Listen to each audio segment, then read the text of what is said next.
office expenses po, natira po sa kabuuan ay mayroon po tayong halagang 10,620 pesos.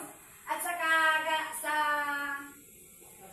kabutiang palad po, mayroon pong isang team na nagbigay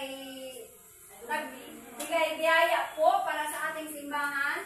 Ito po ay halagang 20,000 pesos. Maraming salamat po sa Team Solid Jessica. Ito na po, bibilangin ko po sa harap ninyo. 1, 2, 3, 4, 5, 6, 7, 8, 9, 10, 11, 12, 13, 14, 15, 16, 17, 18, 19, 20. Malinaw po na 20,000 from Team Solid Jessica po.